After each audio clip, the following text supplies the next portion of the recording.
Eu queria só comentar esse pequeno artigo, esse ensaio de Nelson Rodrigues, que foi um grande jornalista, cronista, ensaísta brasileiro. O título é Os estudantes são uma aristocracia intocável. Só para lembrar, uma aristocracia, pelo menos no sentido em que ele quis trazer, é um grupo com privilégios herdados e um certo poder. Nesse artigo, ele vai mostrar um pouco sobre o quadro no qual os estudantes estão perante a sociedade. E parece que não mudou muito da época dele para a nossa, né? Ele escreveu esse artigo, deixa me ver aqui, talvez no início dos anos 70 ou final dos anos 60. Esse artigo aqui é de 68, final de 68. E nele eu queria destacar algumas frases, alguns momentos importantes. Só encontrar aqui. Eu peguei nesse livro de Nelson Rodrigues. O que eu marquei aqui foi o seguinte: ó, a primeira reflexão. Estudante é, talvez, o único brasileiro privilegiado. Então, o estudante brasileiro talvez seja o único brasileiro privilegiado.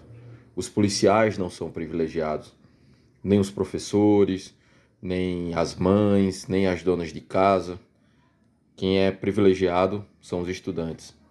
Não são privilegiados as pessoas com um certo grau de deficiência, pessoas com condições físicas, mentais, pais que dedicam a sua vida para dar um pouco de conforto a crianças que têm certas deficiências e por aí vai. Não. Quem é privilegiado aqui no Brasil é o estudante, que, no sentido correto da palavra, né, não está equivocado aqui. O seu uso é equivocado, não é estudante. Aqui seria aluno, né? Aluno é o que assiste aula, aluno é o que vai para a escola. Estudante é o que estuda, né? Assistir aula é diferente de estudar. Vide o professor Pierluigi Piazzi e a neuroaprendizagem. Destacarei mais aqui outras coisas. Vi todo um povo a exalar a sua cava depressão. Né? Esse texto aqui, ele fala que o povo brasileiro, né, é um povo, querendo ou não, muito triste, muito depressivo. Aí ele continua. Um privilegiado deve ter deveres precisos. Se o Estado favorece um sujeito, justo é que o beneficiado ofereça uma retribuição à altura de suas vantagens. O que ele comenta é que os alunos brasileiros, né, principalmente os de escola pública, e mais do que nunca hoje em dia, possuem uma série de privilégios, né? Então eles têm livros, têm farda, em alguns lugares eles ganham sapato, mochila, ganham material escolar, caneta, lápis, todo o material escolar, caderno, livro, farda, tudo isso é de graça. As aulas são de graça, muitas vezes eles têm aula com mestres, com doutores, com homens e mulheres que já estão há anos e anos lecionando, né, estudando, que tem uma biblioteca enorme em suas casas, que estudam, que leem. E aí eles têm o privilégio de ter tudo isso de graça. E muitas vezes eles não dão esse retorno para a sociedade. Na grande maioria das vezes, né? Eles só têm vantagens, vantagens e vantagens. O aluno, né, ele pode xingar o professor, mas não pode ser xingado. O aluno, ele pode ser rebelde. O aluno, ele pode riscar a banca, riscar a parede. Enfim, ele pode uma série de coisas. E nada lhe acontece, né? As punições são muito brandas. As punições são muito leves. Então, eles se acham extremamente poderosos. E aí ele continua, ó. Os estudantes, na verdade, vou falar a frase toda, né? O que eu não entendo é que os estudantes pensem em tudo, menos no brasileiro analfabeto. A maioria não pensa em ensino, nem pensa em estudo. Nesse artigo, né, ele vai falar que ele tinha percebido, quando ele ia de casa para o trabalho, vários protestos estudantis, né? Os alunos que, ao invés de estarem nas salas de aula, aprendendo, né, fazendo trabalhos, estudando, prestando atenção no professor, eles estavam sempre protestando contra, sei lá, a guerra no Vietnã, pela paz mundial, contra a fome na África, pela, enfim, pela paz no Sudeste Asiático, pelo fim do capitalismo, pelo fim das desigualdades ou pelo fim do comunismo, sei lá, pelo que seja. Mas, tudo bem, todas as causas que eles lutavam, né, pelas quais eles lutavam, eram causas, digamos, nobres, eram causas que tinham um certo sentido. A gente concordando ou não, mas tem um certo sentido. Mas a questão é que esses alunos só faziam isso, entendeu? Eles só ficavam protestando e protestando e exigindo e pedindo e demandando, inclusive por coisas que não tinham nada a ver com a realidade brasileira, com problemas bem longe do Brasil, com problemas que estavam acontecendo na África, na Ásia, na Europa, que são importantes, mas como se o Brasil não tivesse os seus próprios problemas, né? E aí eles não se preocupavam no ensino, não se preocupavam no aprendizado, eles só queriam protestar. E aqui ele fala, ó, estudar no Brasil é, repito, um privilégio aristocrático. Né? Então, principalmente naquela época, né? Poucas pessoas podiam se dar ao luxo, né, de passar tanto tempo na escola, 12, 13 anos na escola. Por isso que muitas pessoas só concluíam o equivalente ao ensino fundamental. Não tinham o ensino médio, né? Não tinham o científico, esse tipo de coisa que havia naquela época.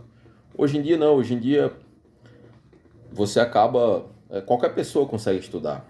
Né? Do mais pobre ao mais rico, vai o ônibus buscar na sua casa. Né? Você pode morar no interior do interior da zona rural, que vai ter um ônibus que vai lá pegar quase na porta da sua casa e te levar para a escola. Né? E vai te dar tudo aquilo que eu falei.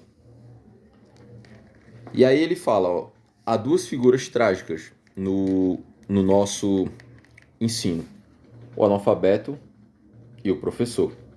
O analfabeto porque ele é desprezado demais, né? O ensino despreza o analfabeto, né? A educação, o Ministério da Educação, o sistema educacional, os próprios alunos desprezam os analfabetos.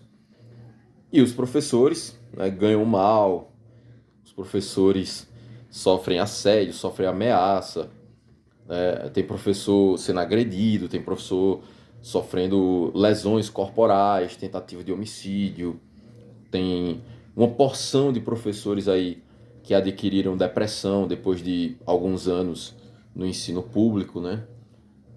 E precisam de psicólogo, psiquiatra, remédio, esse tipo de coisa, por causa do sistema educacional, dos alunos, da forma como tudo isso é construído aqui no Brasil.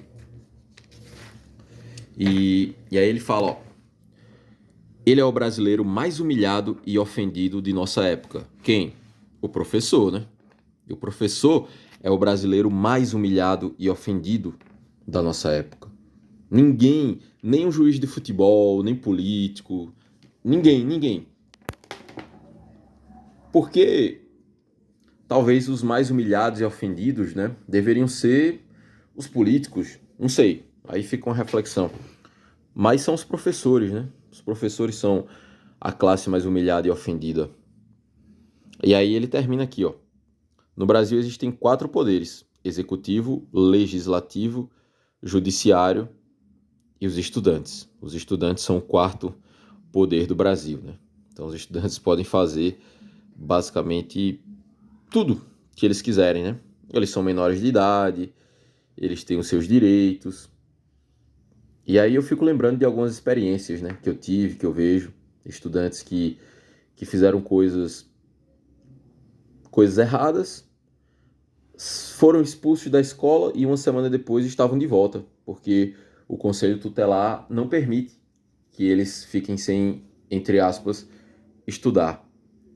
Se bem que a maioria desses, entre aspas, estudantes vão para a escola para fazer tudo, menos para assistir aula, menos para prestar atenção, para copiar. São alunos abaixo do que se deveria esperar de uma criança, de um adolescente minimamente civilizado, né? A gente não exige que os nossos alunos sejam gênios da matemática, gênios das ciências, das linguagens. Não. A gente só queria o mínimo de atenção, o mínimo de esforço e o mínimo de respeito. Se a gente tivesse essas três coisas numa sala de aula, a vida do professor seria muito mais tranquila, muito mais alegre, e o dia a dia na sala de aula também seria mais leve, né? O que a gente vê hoje em dia é uma guerra de alunos contra professores, professores contra alunos, pessoas que, quando ouvem o toque para entrar nas salas, já se tremem, já começam a ficar com ânsia, já começam a ter alguns problemas. Só que os alunos, repito, os alunos, não os estudantes, né? Os alunos são esse quarto poder que tudo podem no Brasil. Isso aqui é só uma reflexão. Não sei se você concorda comigo, mas só uma pequena reflexão sobre esse texto de Nelson Rodrigues, que eu gostei bastante, né? É um texto pequeno, tem mais ou menos aí 3 páginas, 4 páginas. E se alguém quiser ler na internet ou comprar algum livro dele, esse é o título, né? Os estudantes são uma aristocracia intocável. Leiam e tire suas próprias conclusões.